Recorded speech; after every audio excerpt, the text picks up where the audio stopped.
Mga higala, unsa nga adlaw sa semana namatay si Kristo? Unsa nga adlaw sa semana siya gilansan sa krus? Kung ang atong manluluwas namatay sa Biyernes ug nabanhaw sa Domingo, maihap ba kini nga tulo ka adlaw? Usa na usab kini nga misteryo nga atong pagatun-an o pagaklarohon pinaagi sa pagtuki sa sukdanan sa kamatuoran, ang Biblia. O bani ako karon aron atong tubagon ang pangutana, tinuod ba nga namatay si Kristo sa Biyernes Santo?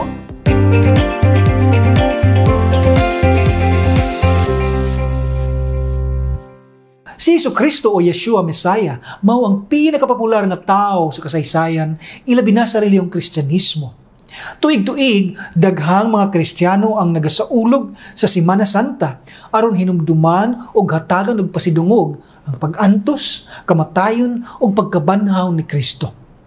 Apan adunay dakong pagkalibog o paglimbong mahitungod sa sakto nga adlaw sa semana kundi namatay si Kristo o sa aktual nga adlaw sa semana sa iyang pagkabanhaw.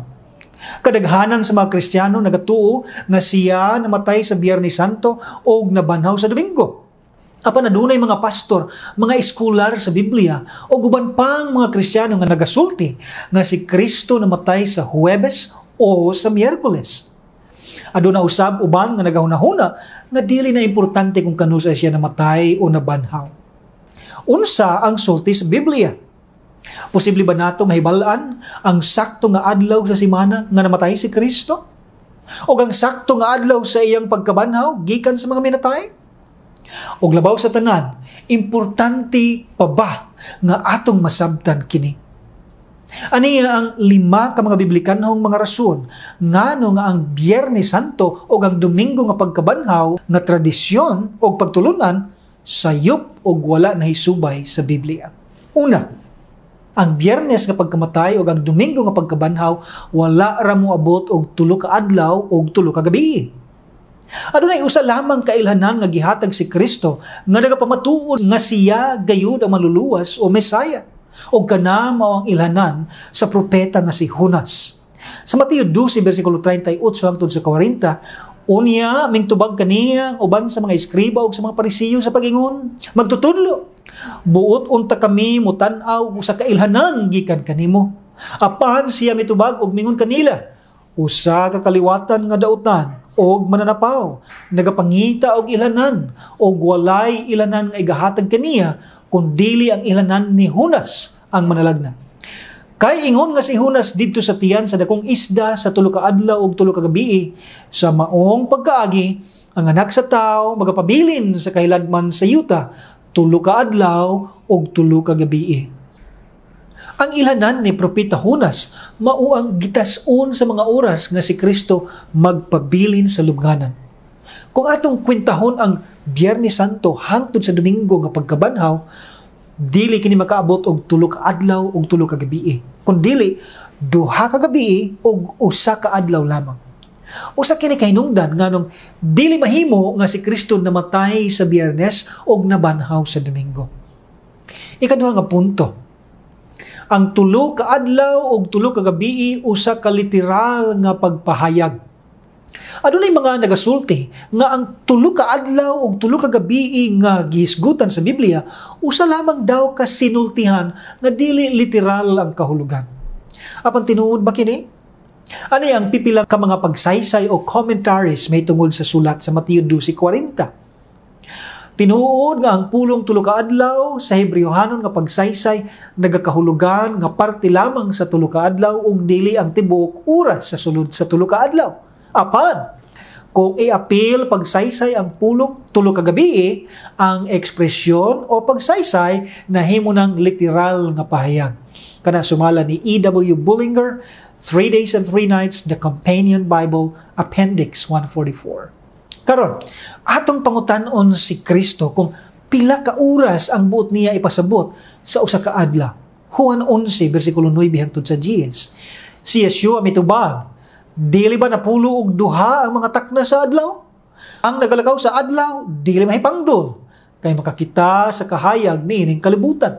Apan, ang nagalakaw sa gabi, mahipangdol siya, kay wala kaniya ang kahayag. Sa Juan Kapitulo 9, versikulo 4, kinahanglan ako magbuhat sa mga buluhaton sa nagsugo kanako, samtang adlaw pa. Muabot ang gabi nga walay tao nga makahimo sa pagbuhat. Sumala ni Kristo, ang adlaw tumbas sa 12 ka oras, o ang gabi 12 ka oras usab. Sa ato pa, ang 3 ka adlaw o 3 ka gabi tumbas sa 72 ka oras. Busa kung si Kristo ana sa lubnganan sa sulod sa 72 ka oras, o ang iyang lubnganan wala na'y sulod sayo sa buntag sa Domingo, kano saaman siya na banaw? Ikatulo nga punto. Si Kristo gilubong sa adlaw sa pagpangandam alang sa tinuig, dili sinimana nga adlaw igpapahulay. Ang mga Hudiyo o pipila ka mga Kristiyano nagabantay sa sinimana nga adlaw igpapahulay o Sabbath day sa adlaw Sabado. Ang adlaw usa pa moabot ang Sabbath nga mao ang Biyernes, gitawag nga preparation day o adlaw sa pagpangandam. Apan ang wala mahibalaan sa kadaghanan, adunay 7 ka mga tinuig nga adlaw nga ipapahulay o annual Sabbaths nga gihisgutan sa Biblia. Mabasa kini sa Leviticus 23. Kining mga tinuig nga Sabbaths mahimong matunong sa bisang unsang adlaw sa semana. Ang pinakauna niining mga tinuig nga Sabbaths mao ang unang adlaw sa tinapay nga walay patubo o levadura o first day of the unleavened bread, nga ginasaulog sa ika-15 nga adlaw sa naunang bulan sa Abib o Nisan sa Hebrew calendar. Kining adlaw gitawag nga high day or dakong adlaw. Sa Juan 19:31, busa ang mga Hudiyo tungod kay kadtong adlaw sa pangandam nga ang mga lawas dili magapabilin sa cross sa adlaw nga igpapahulay, kay kadtong adlaw nga igpapahulay dakong adlaw. Nagahangyo kang Pilato nga dugmukon ang ilang mga paa o nga huguson nila. Kung inyong susihon, kini nga adlaw dili ordinaryo nga adlaw igpapahulay, kundi usa kini kadakong adlaw o high day Sabbath. Sa Exodo 12 versikulo 16, og sa nauna nga adlaw sa tinapay nga walay levadura, adunay balaan nga pagkatigom kaninyo. Og ingon usab sa ikapito ka adlaw, adunay usa ka balaan nga pagkatigom. Walay bisan unsa nga buluhaton nga pagabuhaton diha kanila, gawas ka na nga kinahanglan pagakanon sa tagsa-tagsa ka tawo, mao lamang ang mahimo sa pagbuhat ninyo. Sa bersikulo 6 og 7 sa Leviticus 23, og sa ikapulo og 5 ka adlaw niining bulana mao ang fiesta sa mga tinapay nga walay levadura alang kang Yahweh. 7 ka adlaw magakaon kamo sa mga tinapay nga walay levadura. Sa nauna nga adlaw kamo adunay usa ka balaan nga pagkatigom, walay bisan unsa nga buluhaton nga inalagad nga pagabuhaton ninyo. Tungod kay kadaghanan sa mga tao wala nahibalo sa 7 ka mga tinuig nga adlaw nga igpapahulay sa Dios, naghunahuna sila nga ang preparation day o adlaw sa pagpangandam nga gihisgutan sa Biblia kundiin gilansang si Kristo mao ang adlaw sa Biyernes. Apan dili ka na mao ang sakto mga higala. Moadto ta sa sunod nga punto. Ikaw pa. Adunay 2 ka adlaw igpapahulay ni anang semana sa pagkamatay ni Kristo. Marcos 16:1.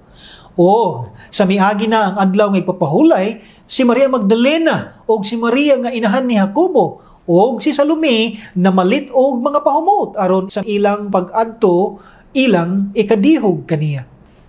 Human namatay si Kristo, si Mary Magdalene o ang uban pa nga mga babae miadto sa pagpalit og mga pahumot pagkahuman sa adlaw nga ipapahulay aron gamiton sa pagdihog sa patay nga lawas ni Kristo. Lucas 23:56. Og na mauli sila, og na nagtagana og mga pahumot og mga ungwento, og sa adlaw nga igpapahulay, na mahulay sila sumala sa sugo. Natuhog ninyo to? Nipalit sila og pahumot human sa Sabat, niuli sila og giandam kini, unya nipahulay sa Sabat. Sa ato pa, dili lang usa ang Sabat nga gihisgutan dinhi. Namalit sila og pahumot sa pagkahuman sa nahauna nga adlaw nga igpapahulay. Unya, mipahulay sila sa ikaduha nga adlaw nga igpapahulay. Unsa man kini nga ikaduha nga adlaw nga igpapahulay? Exodo 20 bersikulo 8. Hinumduman mo ang adlaw nga igpapahulay aron sa pagbalaan niini. Sa ato pa, ang naunang adlaw nga igpapahulay mao ang tinuig o annual high day Sabbath. O ang ikaduha mao ang sinimana o weekly Sabbath. Ang mga babae nag-andam sa pahumot apan kulang na ang oras og hapit na ang sinimana nga Sabbath. Busa, ni pahulay usa sila. Pagkahuman sa adlaw nga igpapahulay, unsa ang ilang gibuhat? Mateo 28:1. Karon, sa tapos sa adlaw nga igpapahulay o mga adlaw nga igpapahulay sumala sa Griego nga Sabaton. Sa ato pa sa human sa duha ka adlaw nga igpapahulay sa Huwebes o sa Sabado, sa pagbanagbanag sa naunang adlaw sa semana, miabot si Maria Magdalena o ang usa ka Maria sa pagtan-aw sa lubnganan. Lucas 24:1. Apan, sa naunang adlaw sa semana, sayo pa kaayo na nagpangabot sila sa lubnganan nga nagdala sa mga pahumot nga ilang gitagana. Kung si Kristo gilansang og namatay sa Biyernes, og aduna lamang usa ka adlaw nga ipapahulay ni ana nga semanaha, unsaon man sa mga babae ang pagpalit sa mga pahumot human sa Sabath, og sa pag-andam niini og pagpahulay usa pa moabot ang mao gihapon nga Sabath. Dili mahimo nga usa lamang ka Sabath ni ana nga semana, kundili sumala sa mga ebidensya nga atong nakita, adunay duha ka Sabath. Ang annual Sabbath nga mao ang naunang adlaw sa tinapay nga walay libadura, ug ang weekly Sabbath nga mao ang adlaw nga Sabado. Moadto ta sa katapusan nga punto. Si Kristo gipatay o gilubong sa wala pa ang pagsalop sa adlaw Miyerkules o nabanhaw sa wala pa ang pagsalop sa adlaw Sabado. Ang ideya nga si Kristo namatay sa Biyernes o nabanhaw sa Domingo dili subay sa tradisyonal nga pagtuo sa mga tao niadtong panahon. Pananglitan. Sumala sa article nga may uluhan The Chronology of the Passion Week nga sinulat ni James A. Walther sa Journal Biblical Literature niadtong June 1958, daghang mga manunulat nga Katoliko ang nagatuo nga si Kristo mibantay sa Passover kauban sa mga apostoles sa gabii sa Martes. Pagka Miyerkules sa adlaw, gidala siya sa mga Hudiyo. Gisuportahan ba kini sa Biblia?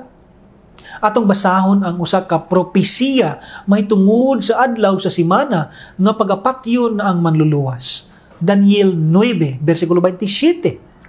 Og siya magapamatuod sa lig-on nga tugon uban sa daghan sulod sa usa ka semana. Og sa tunga-tunga sa semana iyang pahunungon ang paghalad og ang halad nga kalan-on og ibabaw sa pako sa mga dulumtanan muanhi ang magalumpag og bisan hangtod sa pagkatibawas og kana sanglit na tagal na ang kaligutgut igabukbo sa ibabaw sa linumpang. Sumala ni ini nga tagna, ang manluluwas magahunong sa mga paghalad. Sa ato pa, igatugyan niya ang iyang kaugalingon o pagapatyon siya kay siya man ang katapusan nga halad. Sumala sa sulat sa Hebreo hanon. Sa tunga-tunga sa semana. Unsa man ang tunga-tunga sa semana? Miyerkules. Si Kristo namatay sa Passover sa adlaw sa Miyerkules. Dili Biyernes. Sa katapusan mga higala, ang atong manluluwas wala namatay sa Biyernes Santo o wala nabanhaw sa Domingo. Siya namatay sa alas 3 sa hapon o gilubong sa wala pa ang pagsalop sa adlaw sa Passover nga natunong sa adlaw nga Miyerkules. Sumala sa mga iskolar sa Biblia, ang pagkamatay ni Kristo posible nahitabo sa Abril 5 sa AD 30 o sa Abril 25 sa AD 31. Ang Passover niining duha ka mga pizza na tunong sa adlaw sa Miyerkules. Kini usab nagpasabot kanato nga si Kristo wala nabanhaw sa Domingo, sumala sa pagtuo sa uban. Sa pag-abot sa mga babae dito sa lubnganan, sayo sa buntag sa adlawng Domingo, samtang ngit-ngit pa, wala na nila nakita ang lawas. Wala na isulod ang lubnganan.